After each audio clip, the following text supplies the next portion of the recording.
The Grand Council of Interstellar Civilizations loomed over the galaxy like a colossal monument to order and stability. Its chambers, vast and imposing, stretched far beyond human comprehension. Holographic displays flickered in mid-air, casting an eerie glow across the faces of dozens of alien species. The air crackled with tension, a palpable force that seemed to push against Chancellor William Boltar's chest as he stood before the assembly. Boltar's eyes swept across the chamber, taking in the myriad of alien features. Some were vaguely humanoid, others defied description, but all shared one common trait: cold, superior disdain. The silence that had fallen was deafening, broken only by the soft hum of advanced technology and the occasional rustle of clothing or appendages. The High Counselor, a towering being with metallic-like scales and multiple eyes, fixed its gaze upon Boltar. Its voice, when it spoke, seemed to emanate from everywhere at once. Chancellor Boltar, you stand before this council to answer for humanity's transgressions against galactic law and order. Boltar straightened his back, his face a mask of calm determination. He had known this moment was coming, had prepared for it.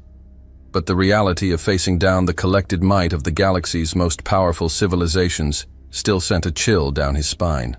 The High Counselor continued, its voice growing harder with each word. The charges against humanity are grave. Unchecked expansionism, threatening the balance of power in multiple sectors. The development and implementation of dangerous technologies, including artificial intelligences, that could pose an existential threat to organic life. Blatant disregard for established galactic protocols and treaties. A murmur rippled through the assembled aliens. Boltar could feel their judgment, their predetermined verdict, pressing down on him like a physical weight. What say you to these accusations, Chancellor? The High Counselor's multiple eyes blinked in unison, a gesture that might have been comical in any other situation. Boltar took a deep breath, centering himself. He had one chance to make humanity's case, to appeal to reason and fairness. But as he looked around the chamber, he saw no allies, no sympathetic faces. Only cold calculation and barely concealed contempt. Esteemed members of the Council, Boltar began, his voice steady and clear, carrying to every corner of the vast chamber.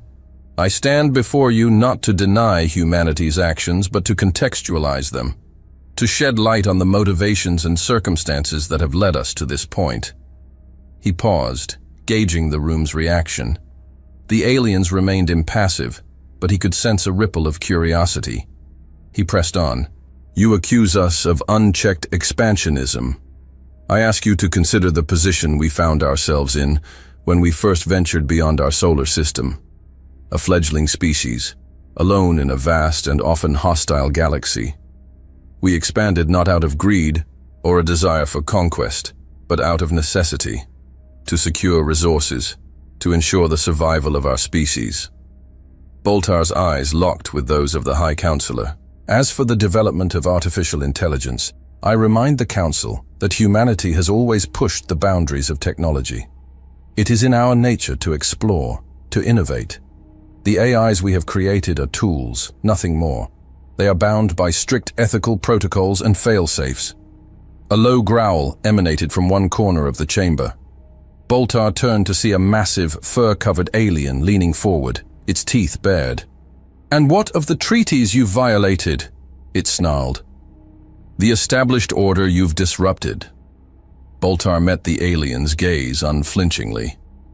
With all due respect, I must point out the hypocrisy inherent in that accusation.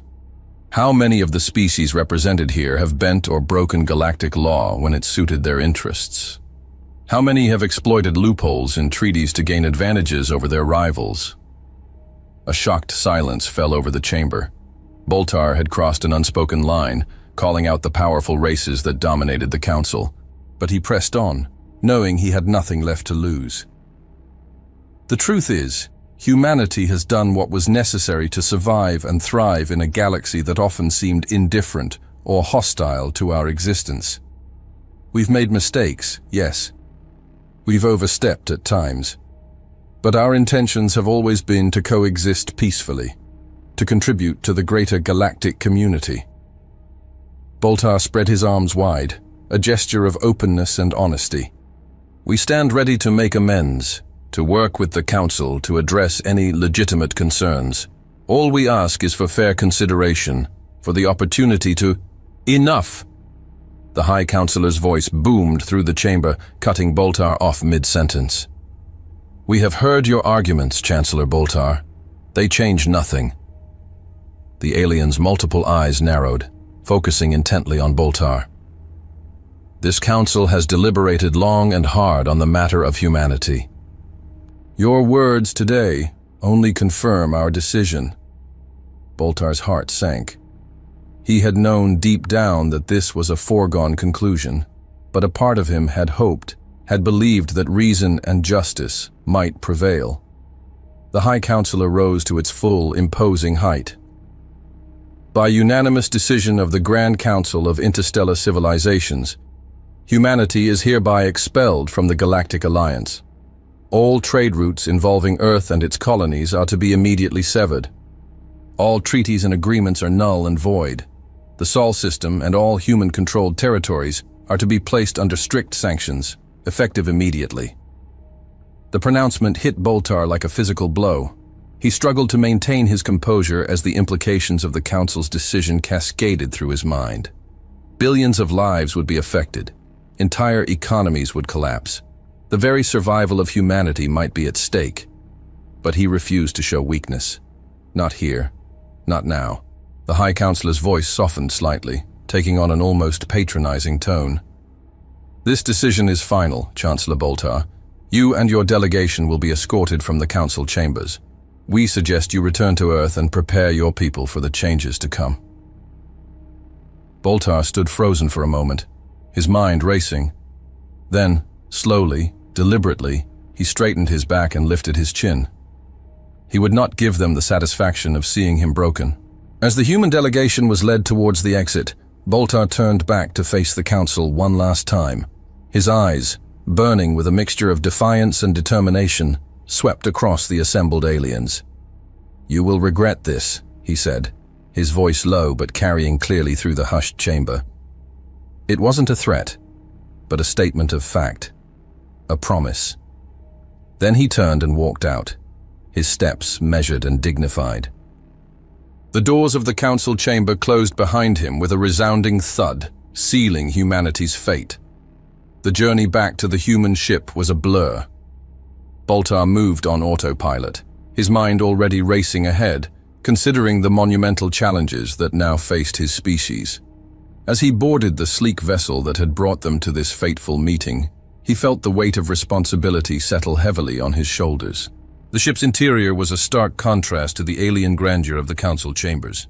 Clean lines, efficient design, and interfaces built for human use surrounded him. It felt like home, a small bastion of humanity in the vast, now hostile expanse of space. Boltar made his way to the bridge, where the ship's captain and senior staff awaited him. Their faces were grim, having already received word of the council's decision. "Orders, sir?" the captain asked, his voice tight with suppressed emotion. Boltar took a deep breath. "Set course for Earth. Maximum speed. We need to get back and start implementing contingency plans immediately." As the ship's engines hummed to life, Boltar moved to the large viewport dominating one wall of the bridge. The glittering expanse of stars stretched out before him, once a symbol of opportunity and adventure. Now, it seemed cold and threatening. The sudden acceleration of the ship pushed Boltar back from the viewport. He steadied himself, eyes fixed on the rapidly shrinking pinpoint of light that marked the Galactic Council's headquarters. As Earth's delegation sped homeward, the true weight of their situation began to settle over the vessel like a suffocating blanket. Boltar's comm unit crackled to life, interrupting his thoughts. "Chancellor, we're receiving distress signals from our outer colonies. It's bad, sir." He didn't need to ask for details. The Council's decision was already rippling across human space like a shockwave. Boltar could almost see it in his mind's eye. Trade routes collapsing, supply lines disintegrating, panic spreading faster than any virus. "Put it on the main screen," Boltar ordered, his voice steady despite the churning in his gut. The viewport transformed into a mosaic of chaos. Dozens of transmissions played out simultaneously, each one a snapshot of a world in crisis. On Novus Prime, the farthest human colony, crowds swarmed the spaceports, desperate to secure passage on the last outbound ships. Terra Vista's agricultural domes were shutting down as alien-engineered crops withered without crucial xenobiological treatments. The massive refineries on Helios 9 went dark, their power conduits severed by council decree. But it was the medical transmissions that hit hardest. On Zenith Station, orbiting a distant pulsar, a hospital administrator's face filled one corner of the screen, his eyes wide with panic. "We're out of Zenith 7, he reported, referring to a crucial vaccine developed by an alien species. "Without it, the Proxima Plague will... God help us all." Boltar's fists clenched at his sides. The council knew exactly what they were doing. This wasn't just political maneuvering. It was a calculated attack on humanity's most vulnerable points. "Sir," his aide's voice was hesitant, "the Outer Rim Consortium is demanding to speak with you. They're threatening to break away and negotiate independently with the council if we don't reverse this somehow." For a moment, Boltar allowed himself to feel the full weight of despair. Humanity had stretched itself thin across the stars, relying on a complex web of interspecies trade and cooperation. Now that web was unraveling, and billions of lives hung in the balance, but despair was a luxury he couldn't afford. Not now. "Tell them I'll address everyone the moment we reach Earth," Boltar said, his mind already racing ahead. "And get me a secure line to Admiral Adamo. We need to implement Operation Firewall immediately." The rest of the journey passed in a blur of urgent communications and hastily drawn plans. By the time Earth's familiar blue orb filled the viewport, Boltar had a clear picture of the catastrophe unfolding across human space, and the beginnings of a strategy to weather the storm. The ship docked at Orbital Station 1, humanity's crown jewel in near-Earth space. Usually a hub of frenetic activity, today the station felt like a ghost town. Alien merchants and diplomats had vanished, leaving behind half-empty corridors and a palpable sense of unease. Boltar strode purposefully through the station, flanked by his security detail. They made their way to the Grand Assembly Hall, where representatives from every human world and major faction were gathering. Some had managed to arrive in person, while others attended via hologram, their flickering forms a stark reminder of the communication networks already breaking down. As Boltar entered, a hush fell over the assembled leaders. He could see the fear in their eyes, the desperation etched on their faces. These were men and women used to wielding power, to shaping the destiny of entire worlds. Now they looked lost, adrift in a suddenly hostile universe. Boltar took his place at the podium, surveying the room. He allowed the silence to stretch for a moment, gathering his thoughts and his resolve. "My fellow humans," he began, his voice carrying to every corner of the vast chamber. "I won't sugarcoat our situation. The Galactic Council has cast us out, severed our trade routes, and left us to fend for ourselves in a universe that suddenly seems much colder and more dangerous than it did yesterday." A murmur ran through the crowd, a mix of anger and fear. Boltar pressed on. "Already we're seeing the effects. Our colonies are cut off from vital supplies. Our economies are in freefall. Panic is spreading faster than we can contain it." He paused, letting the gravity of the situation sink in. Then, his voice grew stronger, infused with a determination that seemed to fill the entire room. "But let me be clear. This is not the end. This is not even the beginning of the end. This is our moment to show the galaxy, and ourselves, what humanity is truly capable of." Boltar's eyes blazed as he continued. "The Council thinks they've crippled us. They believe that by cutting us off, they'll force us to crawl back, begging for scraps. They're wrong. Dead wrong." He began to pace the stage, his energy infectious. Yes, we've relied on alien technology and trade. Yes, we've become complacent in some ways. But at our core, we are still the same species that clawed its way out of Earth's gravity well. We are innovators, explorers, survivors. The mood in the room began to shift. Fear gave way to curiosity, then to a tentative hope. I've already set in motion plans to secure our most critical resources and shore up our defenses. But that's just the beginning. We're going to rebuild our trade networks, find new allies, and create a human-centric economy that doesn't rely on the whims of alien bureaucrats. A hand shot up from the crowd. Chancellor, with all due respect, how? We're cut off from everything.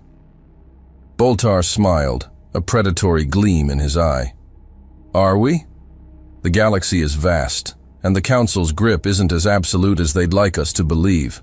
There are cracks in their system, forgotten routes, and overlooked species.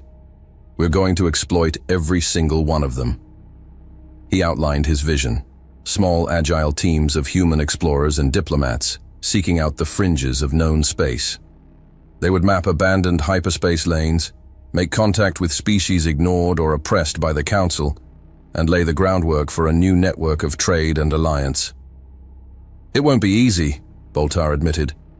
We'll face dangers we've never encountered before. But every challenge will make us stronger, more self-reliant. And when we emerge from this crisis, and we will emerge, we'll be a force that the Council can no longer ignore or control. The room erupted in a mix of cheers and heated debate. Boltar could see the spark of determination igniting in many eyes, but there were still doubters, still those who feared the enormity of the task ahead. One of the Martian representatives, his hologram flickering with static, spoke up. This all sounds well and good, Chancellor. But what about the immediate crisis? We have colonies on the brink of collapse, medical emergencies that can't wait for your long-term plans. Boltar nodded gravely.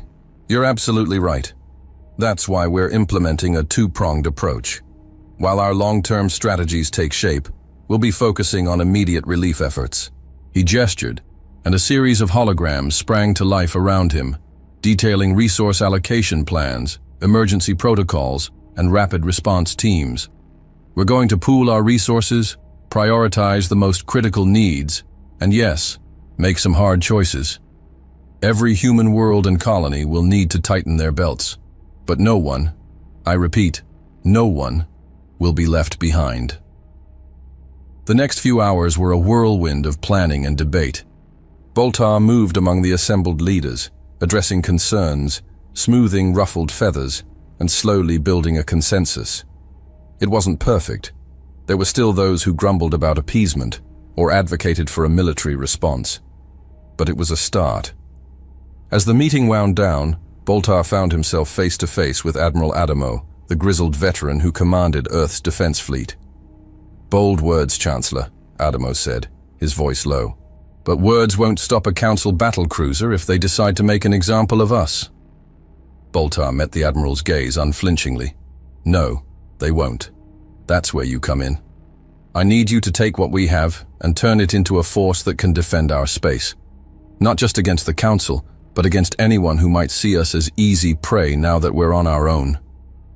Adamo's eyes narrowed. With what? Half our fleet relied on alien tech we can no longer maintain. Then we adapt, Boltar said firmly. Strip down what we can't use, rebuild what we can. I've authorized Project Solstice. It's time to dust off some of those experimental designs we shelved because they didn't meet Council regulations. A slow smile spread across the Admiral's weathered face. Now you're speaking my language, Chancellor. As the assembly dispersed, Boltar retreated to his makeshift command center. The next few weeks would be crucial. He had bought time and rallied support, but now came the hard part, turning bold proclamations into concrete action. The first reports from the scout teams began to trickle in almost immediately. Most were discouraging, dead ends, hostile encounters, or routes too dangerous to be practical. But there were glimmers of hope. A small team operating in the Oort cloud had stumbled upon an ancient hyperspace beacon, its signal so weak that the Council's sensors had overlooked it for centuries. Another group, pushing into the galactic core, made contact with a reclusive species of energy beings who seemed intrigued by humanity's sudden independence. Boltar pored over these reports, searching for patterns, for opportunities. Slowly, painstakingly, a new map of the galaxy began to take shape in his mind. It was a dangerous, unpredictable space, but one filled with potential allies and untapped resources. Weeks turned into months as Boltar's vision for humanity's resurgence began to take shape. The makeshift command center, once a hub of frantic activity, had evolved into a well-oiled machine. Holographic displays flickered with a constant stream of data from across human space and beyond, painting a picture of a species not just surviving, but adapting and evolving in the face of unprecedented challenges. Boltar stood before the central holomap, his eyes tracing the tendrils of newly established trade routes snaking through uncharted sectors. Each line represented a lifeline, a defiant statement against the Council's attempt to isolate humanity. But these achievements had not come easily. A transmission crackled to life, the hologram of Ambassador Sheldon Lee materializing beside Boltar. The diplomat's usually impeccable appearance was disheveled, his eyes sunken from lack of sleep. "Chancellor, we've made contact with the Zikathal Collective," Lee reported, his voice strained. "But there's been a complication." Boltar's jaw tightened. The Zikathal, a species of silicon-based life forms, controlled vast mineral resources that could be crucial for human industry. What kind of complication? Lee's hologram flickered, the connection unstable across the vast distances. "They're demanding a blood oath from our negotiators." "Literal blood, sir. They believe consuming trace amounts of a potential ally's bodily fluids allows them to understand us better." For a moment, Boltar was silent, weighing the risks against the potential benefits. In the old days, such a request would have been dismissed outright, seen as barbaric by Council standards. But those days were gone. "Tell the team to comply," he said finally. "But make it clear this is a one-time concession. We're seeking allies, not surrendering our autonomy." Lee nodded, relief visible on his face. "Understood, sir. I'll relay the orders immediately." The hologram winked out, leaving Boltar alone with his thoughts. This was the reality of their new existence. Every potential alliance, every scrap of resources or information came at a price. Sometimes that price was measured in credits or rare materials. Other times it was paid in pride, in compromises that would have been unthinkable just months ago. But with each successful negotiation, each new ally brought into the fold, humanity's position grew stronger. The Zakathal were just the latest in a growing network of species that had been overlooked or deliberately marginalized by the Council. Beings that saw in humanity a kindred spirit, resourceful, adaptable, and unwilling to accept arbitrary limitations. An alert chimed, drawing Boltar's attention to another section of the holomap. A blinking red icon indicated a distress call from one of their new outposts in the Vorlex Nebula. He tapped the icon, bringing up a visual feed. The image was grainy, distorted by interference from the nebula's intense radiation. But Boltar could make out the face of Dr. Catherine Oak, one of humanity's leading xenobiologists. Behind her, strange, undulating shapes moved in the mist. "Chancellor." Oak's voice was tense but controlled. "We've made a breakthrough with the Vorlex spores. They're not just a navigational hazard. They're sentient, and they're willing to help us." Boltar leaned in, his interest piqued. The Vorlex Nebula had long been avoided by Council ships, its corrosive spores capable of eating through hull plating in minutes. If Oak was right, this could be a game changer. "Explain, Doctor. Quickly." Oak nodded, glancing nervously over his shoulder. "The spores are a hive mind, sir. They've been trying to communicate for centuries, but the Council races never bothered to listen. We've established a rudimentary form of communication using modulated electromagnetic pulses. They're offering to create safe corridors through the nebula for our ships. corridors that would be death traps for anyone else. Boltar's mind raced with the possibilities. A secret highway through one of the most dangerous regions of space, inaccessible to their enemies. It was almost too good to be true. What do they want in return? That's the amazing part, sir, Oak said, a hint of excitement breaking through her professional demeanor. They want stories, information about the galaxy beyond their nebula. They're curious, Chancellor, lonely even. We can satisfy that curiosity in exchange for an unparalleled tactical advantage. As Oak continued his report, detailing the intricacies of communicating with a gaseous hive mind, Boltar felt a familiar surge of pride in human ingenuity. Where the Council saw only obstacles, humanity found opportunities. Where others dismissed strange life forms as threats or curiosities, humans sought understanding and alliance. The conversation with Oak was just one of dozens that Boltar would have that day, each bringing news of triumphs and setbacks from across the expanding human sphere of influence. But it was emblematic of the approach that was slowly but surely changing humanity's fortunes. In a secure facility beneath the Martian surface, a team of engineers led by Dr. Annabelle Kaya put the finishing touches on a prototype quantum entanglement communicator. Unlike previous models that relied on Council-controlled relays, this device promised instantaneous, untraceable communication across vast distances. "Initiate the test sequence," Kaya ordered, her voice steady despite the weight of expectation. This technology could be the key to coordinating humanity's far-flung operations without fear of interception. The device hummed to life, its internal mechanisms aligning subatomic particles in precise configurations. On a screen, a simple message appeared. "Hello from Mars." Thousands of light-years away, in a hidden outpost on the fringes of the Andromeda Galaxy, an identical device sprang to life. The message appeared, crystal clear, with no discernible delay. A cheer went up from the engineering team, but Kaya remained focused. "Send the response," she instructed the Andromeda team via a conventional time-delayed channel. Minutes later, the quantum communicator chirped. A new message appeared. "Hello from Andromeda. The future is ours." Kaya allowed herself a small smile. With this technology, humanity could coordinate its efforts across the galaxy in real time, outmaneuvering the Council at every turn.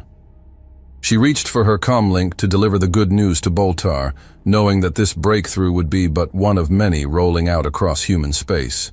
Meanwhile, in a classified shipyard hidden within the rings of Saturn, Admiral Adamo stood before a holographic display of humanity's newest warship. The vessel was unlike anything in the old human fleet, smaller, more agile, and bristling with experimental weapon systems that skirted the edge of what was scientifically possible. "Run the simulation again," Adamo ordered, his eyes never leaving the display. "I want to see how she performs against a Council dreadnought." The hologram shifted, showing the sleek human ship darting around a massive, lumbering alien vessel. Conventional weapons splashed harmlessly against the dreadnought's shields, but then the human ship executed a series of rapid, unpredictable maneuvers. It fired a concentrated burst of tachyon particles, momentarily disrupting the enemy's shield grid. In that split second of vulnerability, a salvo of gravitic torpedoes slipped through, tearing the dreadnought apart from the inside. Adamo nodded, satisfied, but not celebratory. "Good, but not good enough. We need to shave at least 3 seconds off that attack sequence. In a real fight, those 3 seconds could mean the difference between victory and annihilation." As the engineering team scrambled to make the necessary adjustments, Adamo allowed his mind to wander to the bigger picture. These ships, fast, stealthy, and packed with bleeding-edge tech, were the physical embodiment of humanity's new strategy. They couldn't match the Council fleets in numbers or raw firepower, but they didn't need to. These vessels were predators, designed to strike hard and fade away before the enemy could respond. A junior officer approached, snapping to attention. "Sir, we've received word from the Epsilon Eridani outpost. The first batch of stealth probes has been successfully deployed along the Council border. Adamo grunted in acknowledgement, another piece of the puzzle falling into place. Those probes would provide invaluable intelligence on Council ship movements, allowing the growing human fleet to avoid detection and strike at vulnerable targets. As humanity's military and technological renaissance continued in secret, Boltar found himself embarking on the riskiest diplomatic mission yet. The destination, a nameless rogue planet drifting in the vast emptiness between galactic arms. The potential allies, the outcasts, a loose coalition of species who had either fled or been exiled from Council space. The human shuttle touched down on the planet's frozen surface, the landing struts crunching through a layer of metallic snow.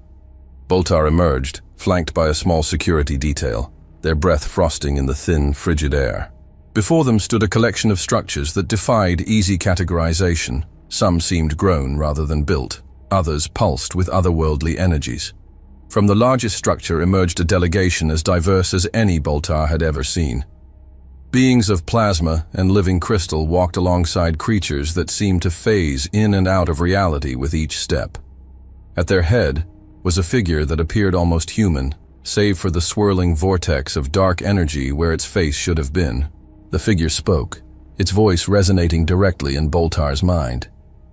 "Welcome, humans, to the edge of all things. We have watched your struggles with great interest. You are not the first to defy the Council, but you may be the first with the audacity and skill to succeed." Boltar inclined his head respectfully. "We come seeking friendship and alliance. Humanity stands ready to work alongside any who share our desire for true freedom among the stars." The negotiations that followed were unlike any in human history.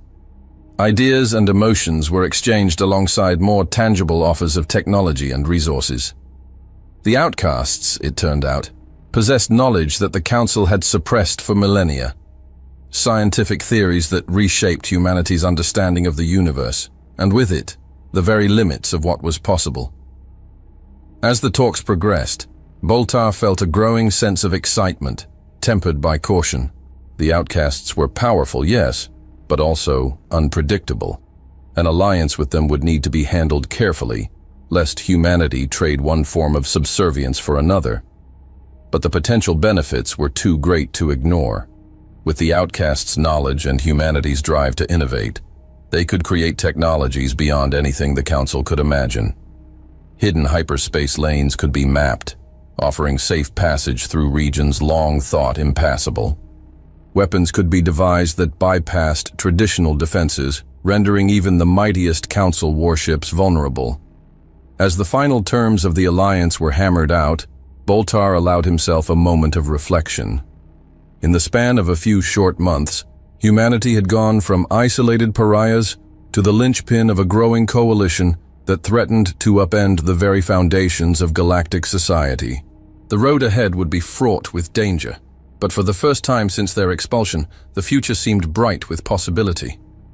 Little did Boltar know that even as he shook hands, or appendages, with the outcast leadership, the first tremors of the coming storm were already rippling through Council space.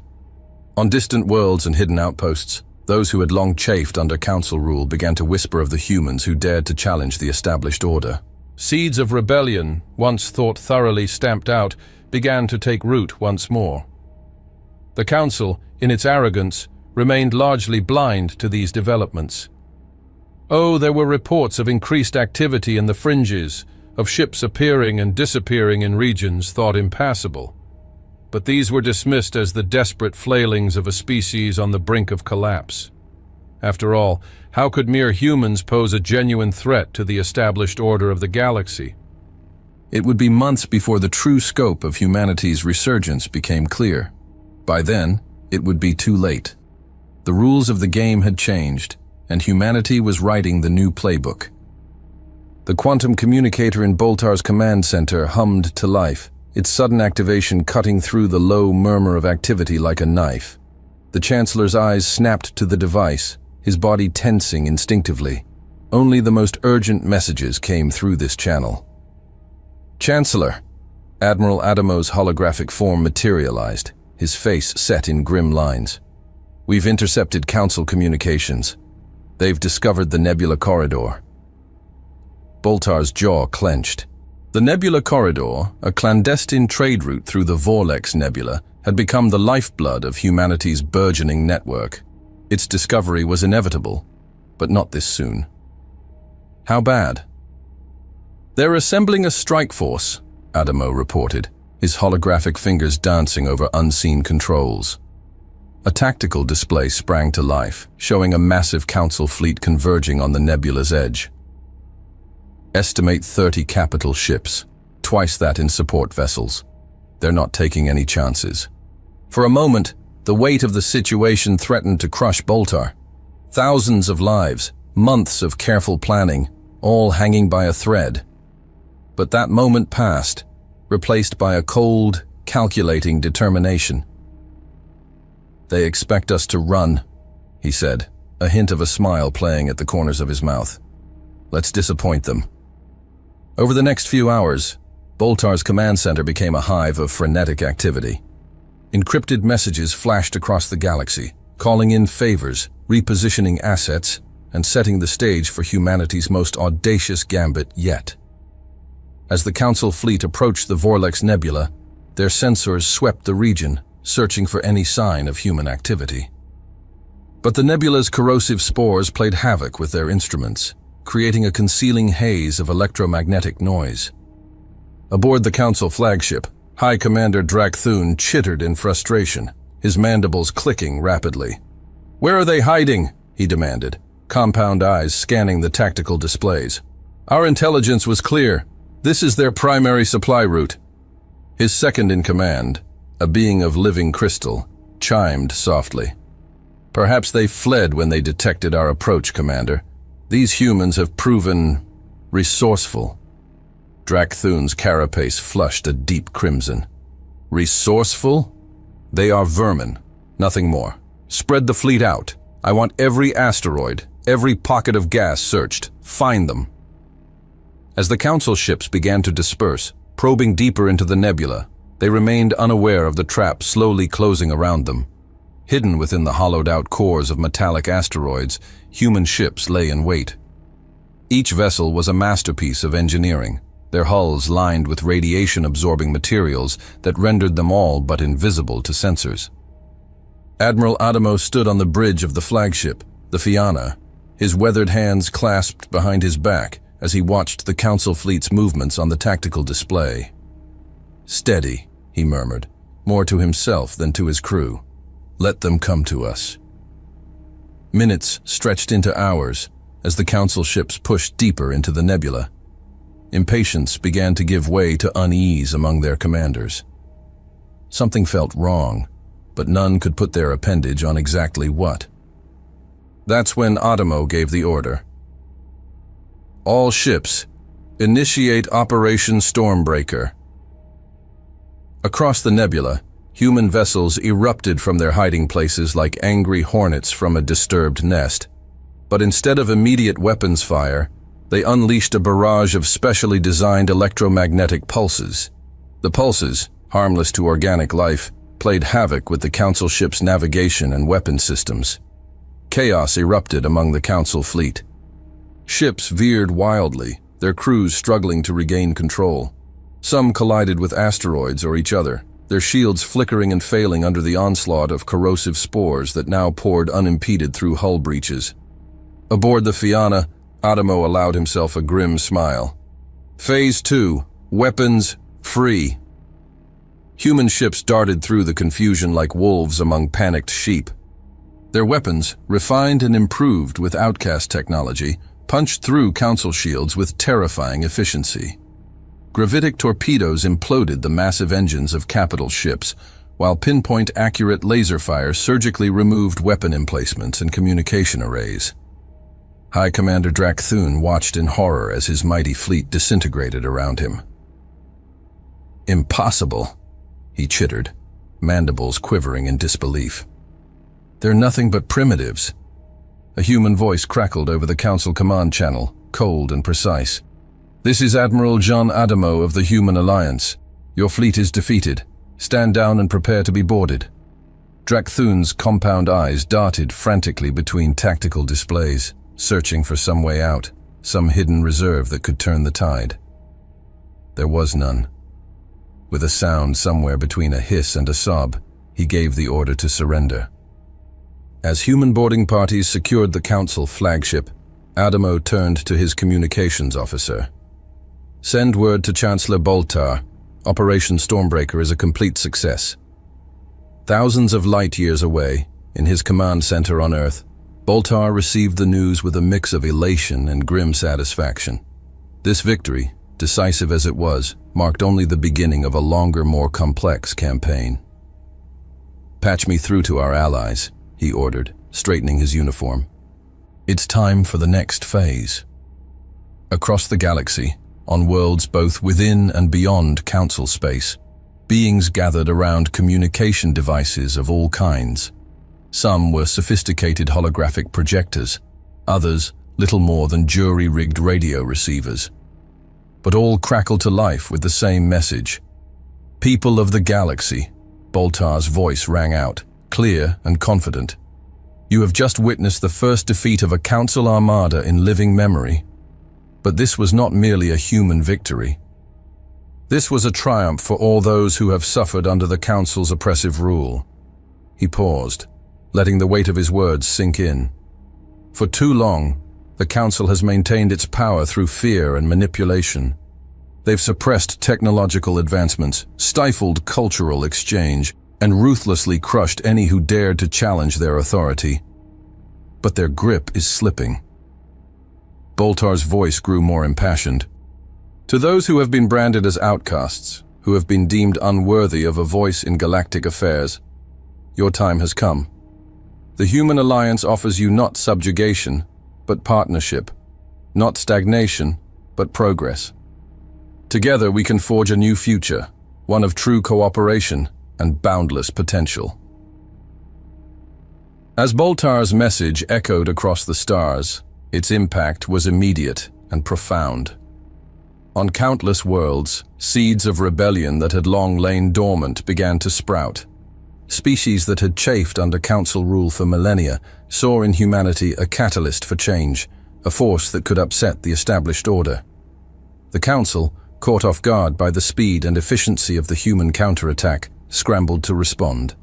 Emergency sessions were called, fleets were mobilized, and frantic messages were sent to wavering allies, promising rewards for loyalty or threats for defection. But the Council's reactions, once so swift and coordinated, now seemed lumbering and desperate. Their vast bureaucracy, originally designed to maintain stability, now hindered their ability to adapt to rapidly changing circumstances. In the weeks that followed, human forces struck with surgical precision at key points throughout Council space.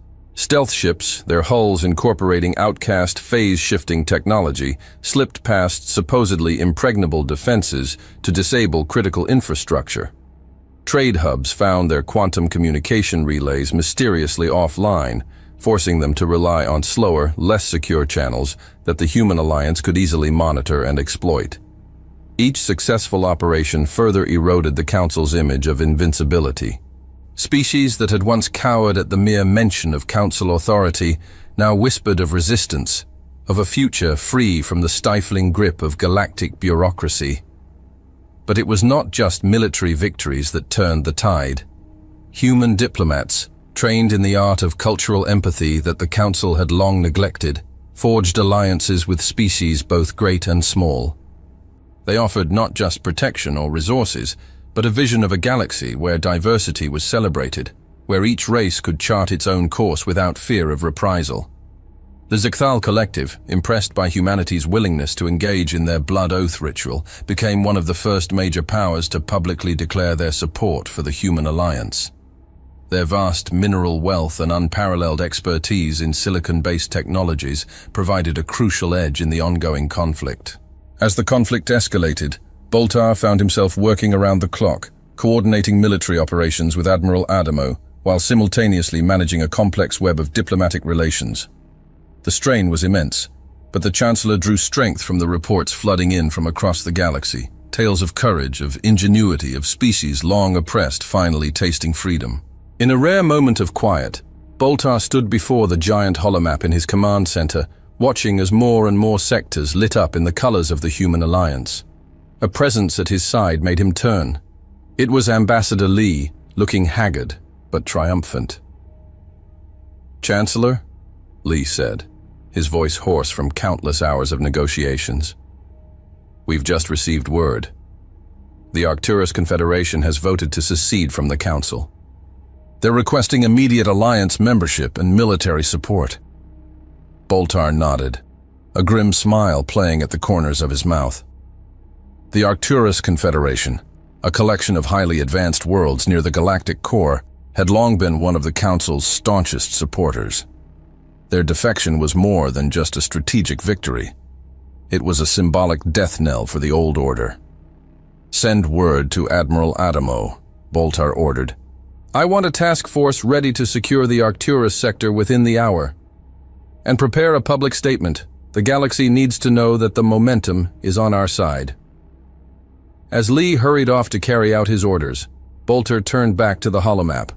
The Council-controlled territory, once vast and seemingly impregnable, now looked like a sickly organism being eaten away from within.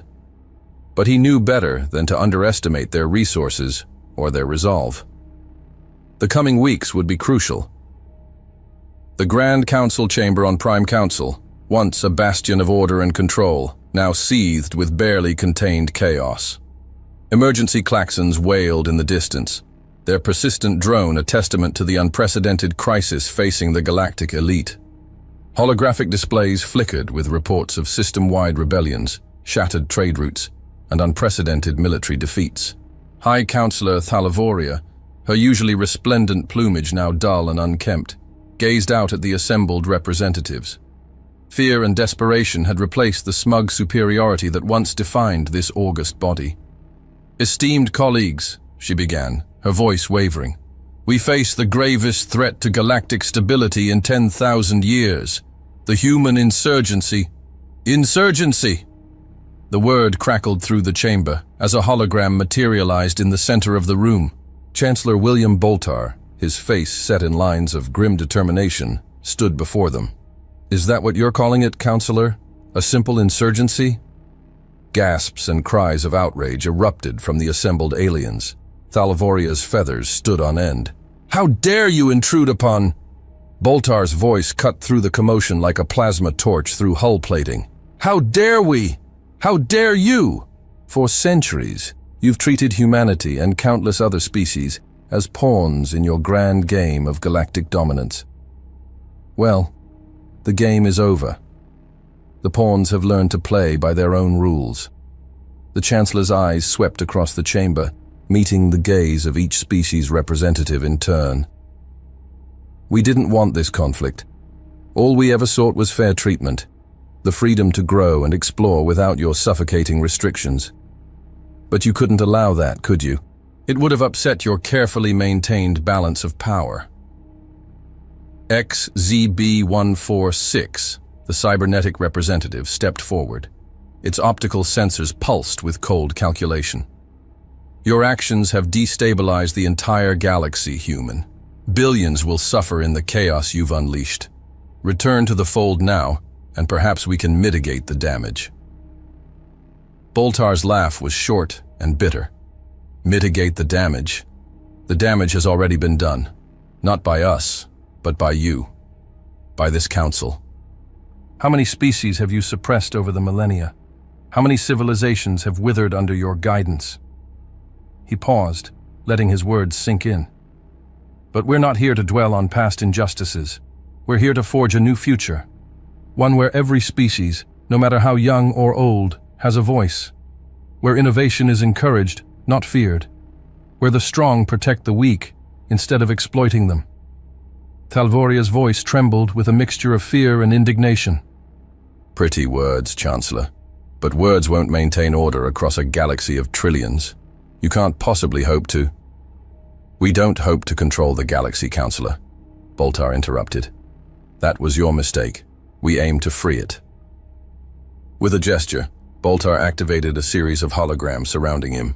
They showed human ships and those of their allies, craft of designs the Council had never seen before, patrolling new trade routes, defending fledgling colonies, and dismantling the Baroque infrastructure of Council control.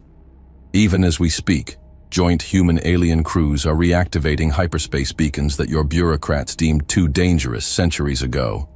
Scientists from a dozen species are sharing knowledge that you kept locked away, sparking a renaissance of technological and cultural growth.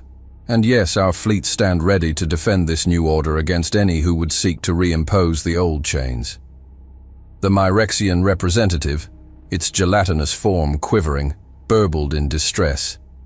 You would plunge us all into chaos, without the Council's guiding hand. Your guiding hand has become a stranglehold, Bolter countered. It's time for the galaxy to breathe free again, to take risks, to make mistakes, to grow. He turned back to Thalvoria, his expression softening slightly. We're not here to destroy you, High Counselor. The offer stands. Join us. Lend your wisdom and experience to this new galactic community we're building. But understand this, it will be as equals, not as rulers. Thalvoria's mandibles clicked rapidly as she processed the implications. And if we refuse? Boltar's face hardened once more. Then stand aside. The age of the Council is over. Humanity and its allies will chart their own course from here on out. With a final, sweeping glance around the chamber, Boltar's hologram winked out, leaving the Council in stunned silence. For a moment, no one moved. Then, like a dam breaking, the chamber erupted into pandemonium. Accusations flew, alliances shattered and reformed in real time, and more than a few representatives quietly slipped away, already calculating how to align themselves with this new power in the galaxy. Thalvoria watched it all unfold, a cold realization settling in her core. The Council, for all its pomp and power, had been outmaneuvered. Not just militarily or politically, but philosophically. The humans had offered the galaxy a vision of freedom and progress that made the Council's promise of stability seem stale and oppressive by comparison. As the frantic debates raged around her, Thalvoria made a decision.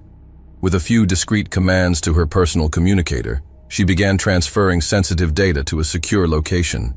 The Council might be doomed, but perhaps she could still play a role in shaping this new galactic order. Thousands of light years away, on the bridge of the flagship Fianna, Admiral Adamo watched the Council's reaction through a secure feed. "Impressive speech, sir," he said, nodding to Boltar's hologram. "But words alone won't win this war." Boltar's image flickered slightly as he turned to face the Admiral. "No, they won't. But they'll give us the momentum we need for this next phase." "Are the fleets in position?" Adamo gestured to a tactical display where hundreds of ships, human and alien alike, were arrayed in complex formations. "Ready and waiting, sir. Operation Stormbreaker is go on your command." Boltar took a deep breath, feeling the weight of history pressing down upon him. With this order, he would be committing humanity and its allies to a course from which there could be no turning back. But the alternative, a return to the suffocating grip of Council rule, was unthinkable. "The order is given, Admiral. Godspeed." Across the galaxy, ships surged into action. But these were not the brute force assaults of old. Each strike was surgical, precise, targeting the key points of the Council's power structure with devastating efficiency.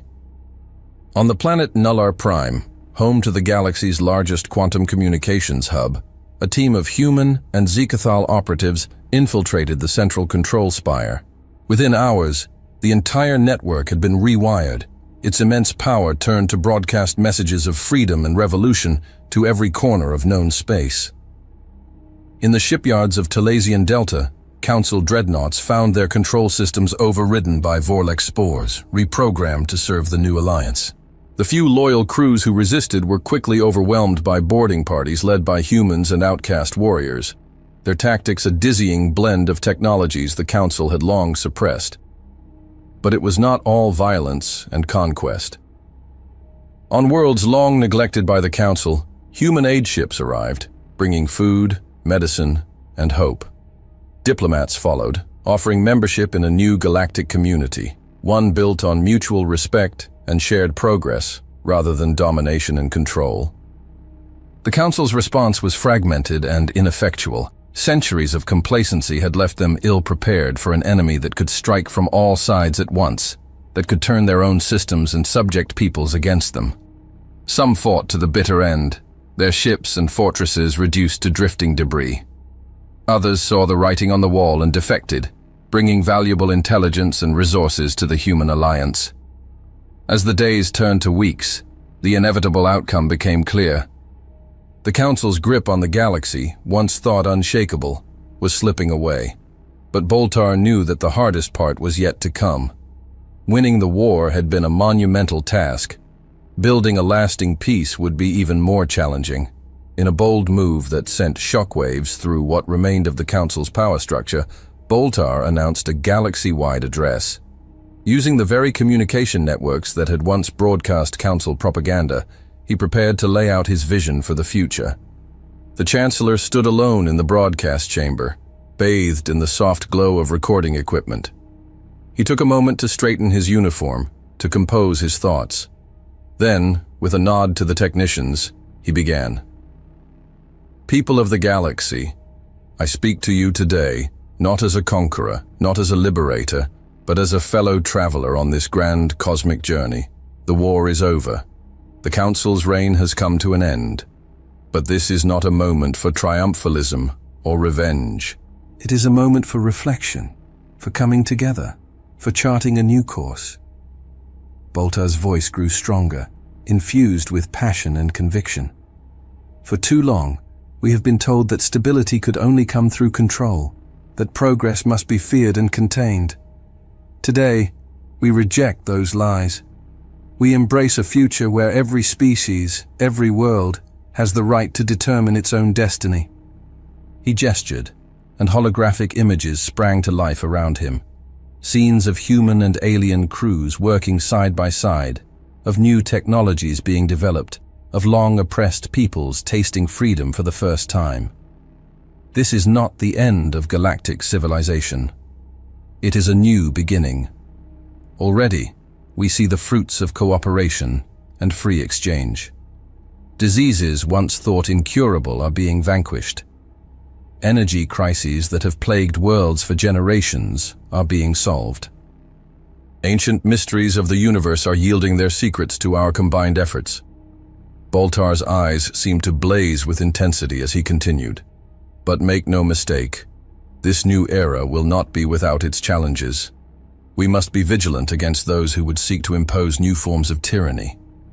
We must work tirelessly to heal the wounds of centuries of division and mistrust. It will not be easy, but I believe that together we are equal to the task. He paused, letting his words sink in across the countless worlds tuned into his broadcast. When he spoke again, his voice was quiet, but filled with unwavering determination. To those who once sat in the council chambers, who held the fate of trillions in their hands, I say this: you are not our enemies.